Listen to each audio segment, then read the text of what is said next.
ಕಲಾಪದಲ್ಲಿ ಕಡ್ಡಾಯವಾಗಿ ಭಾಗಿಯಾಗುವಂತೆ ಸಚಿವರಿಗೆ ಪತ್ರವನ್ನ ಬರೆಯಲಾಗಿದೆ. ಕಾಂಗ್ರೆಸ್ ಪಕ್ಷದ ಸಚಿವರುಗಳಿಗೆ ಡಿಸಿಎಂ ಡಾಕ್ಟರ್ ಜಿ ಪರಮೇಶ್ವರ್ ಪತ್ರವನ್ನ ಬರೆದಿದ್ದಾರೆ.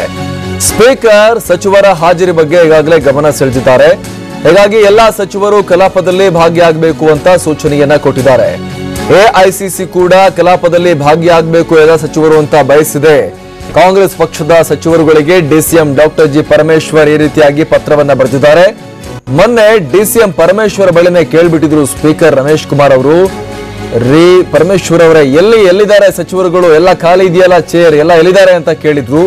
ಹೇಳ್ತೀನಿ ಸರ್ ಅನ್ನುವಂತ ಒಂದು ಮಾತನ್ನ ಪರಮೇಶ್ವರ್ ಅವರು ತಲೆ ತಗ್ಗಿಸ್ಕೊಂಡು ಹೇಳಿದ್ರು. ಅದಕ್ಕೆ ಸಂಬಂಧಪಟ್ಟ ಹಾಗೆ ಈಗ ಒಂದು ಕ್ರಮಕ್ಕೆ ಮುಂದಾಗಿದ್ದಾರೆ ಪರಮೇಶ್ವರ್ ಅವರು.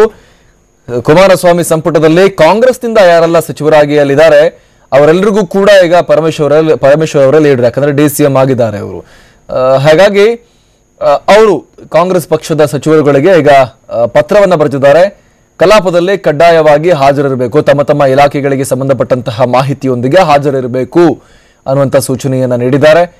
ಸ್ಪೀಕರ್ ಕೂಡ ವಿಚಾರದಲ್ಲಿ ಗಮನ ಸೆಳೆದಿದ್ದಾರೆ. ಎಐಸಿಸಿ ಕೂಡ ಸಚಿವರುಗಳ ಶಿಸ್ತು ಪಾಲನೆಯನ್ನ ಬಯಸಿದೆ. ಸಚಿವರುಗಳು ಶಿಸ್ತಾಗಿ ಕಲಾಪದಲ್ಲಿ ಹಾಜರಾಗಬೇಕು ಅಂತ ಎಐಸಿಸಿ ಕೂಡ ಹೇಳಿದೆ. ಹೀಗಾಗಿ ತಾವು ಹಾಜರಿರಬೇಕು ಅಂತ ಹೇಳಿ ಎಲ್ಲಾ ಸಚಿವರುಗಳಿಗೆ ಡಿಸಿಎಂ ಪರಮೇಶ್ವರ್ ಪತ್ರವನ್ನ ಈಗ ಬರೆದಿದ್ದಾರೆ ಕಾಂಗ್ರೆಸ್ನ ಸಚಿವರುಗಳಿಗೆ.